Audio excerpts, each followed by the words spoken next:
اسلامی علماء کی عظیم شخصیات۔ السلام علیکم میرے پیارے بھائیوں اور بہنوں، آج میں آپ کو ایک ایسی کہانی سنانے جا رہا ہوں جو آپ کے دلوں کو ہلا کر رکھ دے گی۔ کیا آپ جانتے ہیں کہ 700 پہلے ازبکستان کے ایک چھوٹے سے گاؤں میں ایک ایسا عالم پیدا ہوا تھا جس نے پوری دنیا کو روحانیت کا نیا راستہ دکھایا؟ خواجہ محمود انجیر فغانوی۔ یہ نام سن کر دنیا بھر کے صوفیہ کے دل میں محبت اور عقیدت کے جذبات پیدا ہوتے ہیں۔ میں آپ کو گارنٹی سے کہتا ہوں کہ آج کی ویڈیو دیکھنے کے بعد آپ کو معلوم ہوگا کہ حقیقی صوفی کسے کہتے ہیں۔ آپ کو نقشبندی سلسلے کی تاریخ کا علم ہوگا، آپ کی روحانی زندگی میں مثبت تبدیلی آئے گی، آپ کو ایسی باتیں معلوم ہوں گی جو آپ نے کبھی نہیں سنی ہوں گی، لیکن ایک شرط ہے کہ یہ ویڈیو آخر تک دیکھنا ہوگی کیونکہ سب سے اہم بات آخر میں بتانی ہے۔ دوستو، آج کے دور میں جب ہم اپنے آس پاس کی دنیا دیکھتے ہیں تو لگتا ہے کہ کہیں کچھ کمی ہے۔ لوگوں کے دلوں میں وہ سکون نہیں، وہ اللہ سے محبت نہیں جو ہونی چاہیے تھی، اور اصل بات یہ ہے کہ ہم نے اپنے اصل رہنماؤں کو بلا دیا ہے، وہ عظیم بزرگان دین جنہوں نے اپنی پوری زندگی لوگوں کو اللہ کے قریب لانے میں گزار دی۔ آج میں آپ کو ایک ایسے عظیم صوفی بزرگ کے بارے میں تفصیل سے بتانے جا رہا ہوں جن کا نام ہے حضرت خواجہ محمود انجیر۔ یہ نقشبندی سلسلے کے عظیم شیخ تھے جن کی زندگی ہمارے لیے مشعل راہ ہے۔ رک جائیے دوستو، اگر آپ کو یہ ویڈیو مفید لگ رہی ہے اور آپ ایسے عظیم بزرگوں کے بارے میں جاننا چاہتے ہیں تو لائک کا بٹن دبانا نہ بھولیے، سبسکرائب کریے اور گھنٹی کا آئیکن بھی دبائیں تاکہ آپ کو ہماری نئی ویڈیوز کی اطلاع مل جائے۔ کمنٹ میں بتائیں کہ آپ کون سے اور صوفی بزرگان دین کے بارے میں جاننا چاہتے ہیں۔ اب آتے ہیں اصل موضوع پر اور جانتے ہیں تفصیل کے ساتھ خواجہ محمود انجیر کا تعارف اور ان کی ابتدائی زندگی۔ خواجہ محمود الانجیر الفغانوی تھا۔ یہ نام ان کی جائے پیدائش کی وجہ سے رکھا گیا۔ آپ تقریباً 628 ہجری 1230 عیسوی کے قریب پیدا ہوئے۔ آپ کا تعلق انجیر فغانی گاؤں سے تھا جو بخارا کے قریب واقع ہے۔ یہ علاقہ آج کے ازبکستان میں ہے۔ یہ گاؤں انجیر فغانی یا انجیر فغانا کے نام سے مشہور تھا جو وبکنت کے قریب واقع تھا۔ یہ علاقہ کیوں مشہور تھا؟ دوستو، یہ علاقہ اس وقت اسلامی تہذیب کا مرکز تھا۔ بخارا اور سمرقند جیسے شہر علم اور روحانیت کا گہوارہ تھے۔ یہاں عظیم علماء اور صوفیہ کی آمد و رفت رہتی تھی۔ آپ کا نقشبندی سلسلے کے ساتھ تعلق۔ خواجہ محمود نقشبندی سلسلہ کے عظیم بزرگ تھے۔ ان کے پیر و مرشد خواجہ عارف ریوگری رحمۃ اللہ علیہ تھے۔ نقشبندی سلسلہ کیسا ہے؟ دوستو، نقشبندی سلسلہ تصوف کا وہ طریقہ ہے جو دل میں اللہ کا نقش بٹھانے پر زور دیتا ہے، خاموش ذکر، لطیف ذکر کو ترجیح دیتا ہے، شریعت کی سخت پیروی کرتا ہے، دنیا میں رہ کر بھی اللہ کے ساتھ جڑے رہنے کا طریقہ سکھاتا ہے۔ خواجہ محمود کی خصوصی تعلیمات۔ یہ بہت دلچسپ بات ہے دوستو، جبکہ نقشبندی سلسلہ عام طور پر خاموش ذکر کرتا ہے، لیکن خواجہ محمود نے بلند آواز میں ذکر کرنے کا طریقہ اپنایا۔ جب علماء نے ان سے پوچھا کہ آپ بلند آواز میں ذکر کیوں کرتے ہیں تو ان کا جواب تھا، یہ طریقہ ان لوگوں کے لیے ہے جو غفلت کی نیند میں سوئے ہیں۔ بلند ذکر کرنے سے ان کے دلوں میں بیداری آتی ہے اور وہ اللہ کی طرف متوجہ ہوتے ہیں۔ آپ نے اپنے وقت کے حالات کو دیکھ کر لوگوں کو جگانے کا یہ طریقہ اپنایا۔ خواجہ صاحب کی روحانی خدمات اور کارنامے۔ خواجہ صاحب کی زندگی کا مقصد لوگوں کو اللہ کے قریب لانا تھا۔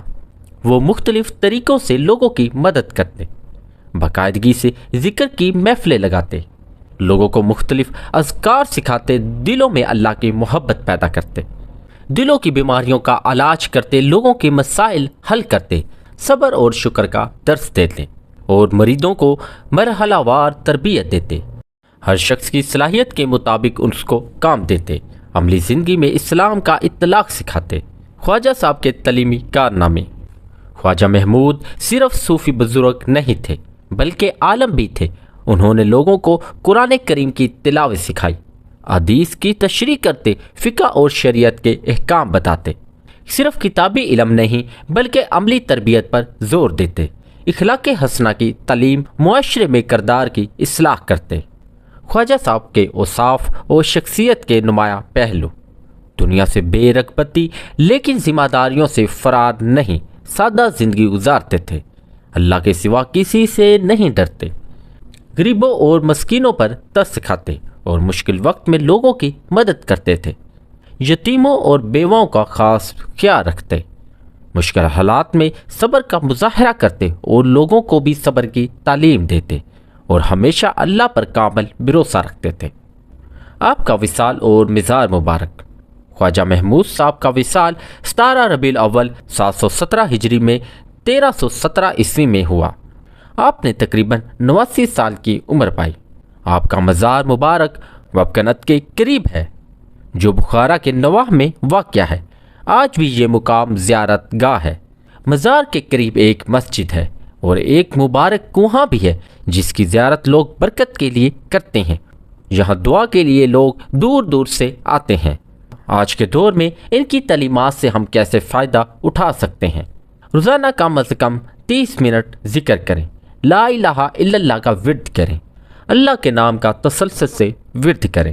برے خیال سے بچنا چاہیے، حسد، کینہ اور بغض سے بچے رہیں اور دوسروں کے ساتھ نرم رویہ رکھیں۔ نماز میں خشوع خضوع، کام کے دوران بھی اللہ کو یاد رکھیں اور اس کے ساتھ ہی معاشرے کی خدمت کریں۔ مشکل وقت میں گھبرائے نہیں، اللہ پر بھروسہ رکھیں اور دعا کا خاص اہتمام کریں۔ نقشبندی سلسلے کی دوسری عظیم شخصیات: خواجہ محمود کے بعد نقشبندی سلسلہ میں کئی عظیم بزرگ آئے۔ خواجہ بہاؤالدین نقشبند، جن کے نام پر یہ سلسلہ مشہور ہوا، خواجہ علاؤالدین عطار، یہ سب مل کر نقشبندی سلسلے کو آگے بڑھاتے رہے۔ تو دوستو، اب آپ کو کچھ ایسے واقعات بتاتا ہوں جو آپ کے ایمان میں اضافے کا باعث بنیں گے۔ ایک دفعہ بخارا کے علاقے میں بہت سخت قحط پڑا۔ لوگ خواجہ صاحب کے پاس آئے اور بارش کے لیے دعا کی درخواست کی۔ خواجہ صاحب نے وضو کیا، 2 رکعت نماز پڑھی اور ہاتھ اٹھا کر دعا کی۔ ابھی وہ دعا مکمل بھی نہیں کر پائے تھے کہ آسمان پر بادل چھا گئے اور موسلادھار بارش شروع ہو گئی۔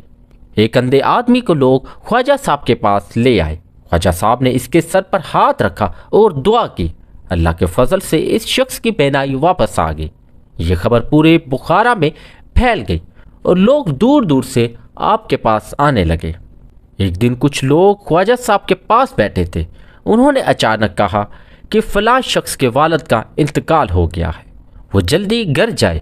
اس وقت کوئی پیغام نہیں آیا تھا، لیکن بعد میں معلوم ہوا کہ واقعی اس وقت اس شخص کے والد کا انتقال ہوا تھا۔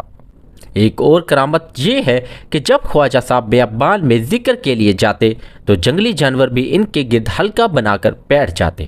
شیر، ہرن، پرندے سب ایک ساتھ بیٹھتے اور کوئی کسی کو نقصان نہیں پہنچاتا۔ دوستو، یہ نہ سمجھے کہ یہ عظیم بزرگ کی زندگی آسان تھی۔ انہوں نے بھی کئی مشکلات کا سامنا کیا۔ ابتدا میں کچھ علماء نے ان کی بلند آواز میں ذکر کے طریقے پر اعتراض کیا۔ وہ کہتے تھے کہ یہ بدعت ہے۔ خواجہ صاحب نے صبر سے ان کا جواب دیا اور قرآن و حدیث سے اپنی دلیل پیش کی۔ جب نماز میں امام بلند آواز سے قرآن پڑھتا ہے تو یہ جائز ہے، لیکن اللہ کا ذکر بلند آواز میں کرنا کیوں ناجائز ہے، جبکہ یہ ذکر غافل لوگوں کو بیدار کرنے کے لیے ہے۔ اس وقت کچھ حکمران چاہتے تھے کہ خواجہ صاحب ان کے غلط کاموں کی تائید کریں، لیکن خواجہ صاحب نے کبھی حق کے خلاف بات نہیں کی۔ اس وجہ سے انہیں دھمکیاں بھی ملتی رہتی۔ ایک دفعہ ایک ظالم گورنر نے انہیں دربار میں بلایا اور کہا، اگر تم نے میری مخالفت کی تو جیل میں ڈال دوں گا۔ خواجہ صاحب نے بے خوفی سے جواب دیا، مجھے اللہ کے سوا کسی سے ڈر نہیں لگتا، حق بات کہنا ہی میری ذمہ داری ہے۔ مالی مشکلات کے بارے میں خواجہ صاحب نے کبھی کسی سے مال نہیں مانگا۔ کئی بار ایسا ہوا کہ گھر میں کھانا نہیں تھا، لیکن وہ اللہ پر بھروسہ رکھتے۔ جب بھی ضرورت ہوتی اللہ کسی نہ کسی طریقے سے رزق بھیج دیتا۔ ان کی اولاد میں سے کچھ کا بچپن میں انتقال ہو گیا۔ یہ بہت بڑا صدمہ تھا، لیکن انہوں نے انا للہ و انا الیہ راجعون کہہ کر صبر کا مظاہرہ کیا اور کبھی اللہ سے شکایت نہیں کی۔ بڑھاپے میں انہیں مختلف بیماریاں لاحق ہو گئیں، لیکن وہ کبھی اپنا ذکر اور اذکار نہیں چھوڑتے، بیمار حالت میں بھی لوگوں کی رہنمائی کرتے رہے۔ خواجہ صاحب کے طریقے سے مشکلات سے کیسے نپٹیں؟ خواجہ صاحب ہر مشکل میں الحمدللہ کہتے، اللہ کی حکمت پر یقین رکھتے، کبھی کسی سے شکایت نہیں کرتے، تہجد میں اللہ سے مدد مانگتے، استغفار کا کثرت سے ورد، درود شریف کا اہتمام کرتے، اپنی مشکل کے باوجود بھی دوسروں کی مدد کرتے، یہاں تک کہ کبھی کسی کو مایوس واپس نہیں کیا، اپنا غم چھپا کر لوگوں کو خوش رکھتے تھے۔ خواجہ صاحب کی تعلیمات کے مطابق عام لوگوں کے لیے نصح روزانہ کا معمول بنا لیجئے، اللہ کی بارگاہ میں لازمی ذکر کرنا ہے، ذکر کرنا روز کا معمول بنا لیجئے۔ اخلاقی تربیت بہت زیادہ ضروری ہے، والدین، بیوی، بچوں کے ساتھ اور پڑوسیوں کے حقوق کو مد نظر رکھیں اور معاشرتی ذمہ داریوں کو نہ بھولیں، اپنا کام ایمانداری سے کریں اور دوسروں کے ساتھ انصاف کریں، جھوٹ، دھوکہ اور خیانت سے بچیں، اسلامی اخلاق کا مظاہرہ کریں۔ تو دوستو، یہاں تک آنے کے لیے آپ کا بہت بہت شکریہ۔